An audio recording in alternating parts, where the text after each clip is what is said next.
అట్లాంటి కంపెనీలు వస్తూ వస్తూ వస్తూ వస్తూ వస్తూ Hyderabad has become a best destination for pharma. అయితే ఏమవుతుంది, ఆ రసాయనిక వ్యర్థాలు ఏవైతే ఉంటాయో అవి కొద్ది కారకాలు ఉంటాయి, ఇబ్బందులు కలిగిస్తాయి. మన హుస్సేన్ సాగరే కాలుష్యమయమైపోయి గబ్బు వాసన వచ్చే పరిస్థితి ఉండేది, మనం అందరం కూడా చూసినాం. సో దీని నుంచి హైదరాబాద్ బయటపడాలి.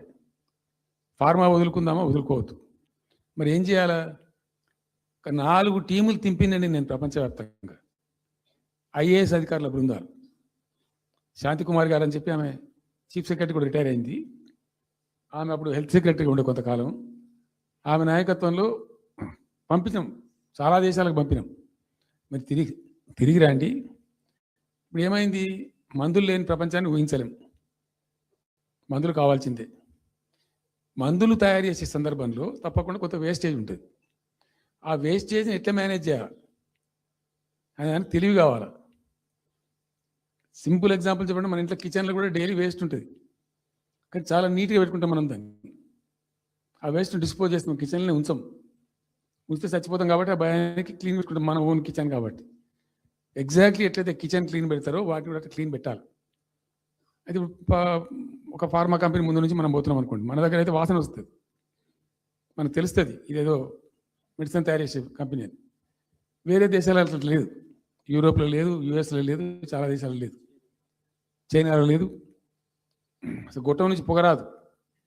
సో మనం మాత్రం టెక్నాలజీ మనం పెట్టుకోలేమా, పెద్ద ఇష్యూ అని చెప్పి ఐఏఎస్ అధికారుల బృందాలను తింపిన నేను అనేక దేశాలకు తింపి పంపించి, హైదరాబాద్లో ఫార్మా ఉంది కాబట్టి హైదరాబాద్ యొక్క లార్జర్ ఇంట్రెస్ట్లో ఫ్యూచర్ దృష్ట్యా ఫార్మాను కాపాడుకోవాలి, ఆ ఎక్కువ పోనీయద్దు, ప్లస్ ఈ కాలుష్య భారం నుంచి ప్రజలను రక్షించుకోవాలి. ఎట్లా అంటే జెడ్ఎల్బి అని వచ్చింది, జీరో లిక్విడ్ బేస్ అని. ఆ డిశ్చార్జ్ ఏదైతుంటుందో దాన్ని మొత్తం జీరో లిక్విడ్ చేస్తారు, ఇంకా కాలుష్యం కాదు, ఏం చెడిపోదు, వాళ్ళకి ఇబ్బంది ఉండదు. అది ఇంటర్నేషనల్ లెవెల్లో సక్సెస్ఫుల్గా ఉంది, సక్సెస్ఫుల్గా జరుగుతుంది. అమెరికాలో ఉన్నాయి చాలా కంపెనీలు, యూరోప్లో ఉన్నాయి, ఇంకా చాలా చోట్ల ఉన్నాయి. అవసరం, ప్రతి దేశానికి అవసరమే. అయితే మనం ఆ సిస్టమ్ పెట్టుకోవచ్చు కదా అని చెప్పి ఒక ఫార్మా యూనివర్సిటీ కూడా పెడదాం దానిలో అని చెప్పి ఫార్మా ఇండస్ట్రీ తెచ్చినాం. 2 హెలికాప్టర్లు తీసుకొని ఆ ఫార్మా బిజినెస్ మెన్ ఎలా అవుతుంటారో వాళ్ళని నేనే స్వయంగా వెంట పెట్టుకుని పోయి ఆ ముచ్చర్ల కాడ పోయి తీసుకుపోయి చూపించి ఈ ప్లేస్ బాగుంటుంది కదా అంటే బాగుంటుందని చెప్తే దాన్ని ఫైనల్ చేసి చాలా కష్టపడి 5-6 సంవత్సరాలు పర్సూ చేసి రైతాంగం దాన్ని ఘర్షణ పడకుండా ఒక 20,000 ఎకరాలు పెట్టుకొని చేస్తే 14,000 ఎకరాల పైచీల వరకు 14,000 నెట్ వచ్చింది ప్రభుత్వానికి. 14,000 acres already acquired by government. చాలా ఎంఓయూలు జరిగినాయి, అన్ని జరిగినాయి, మన లోకల్ వాళ్ళు రెడీ ఉండి.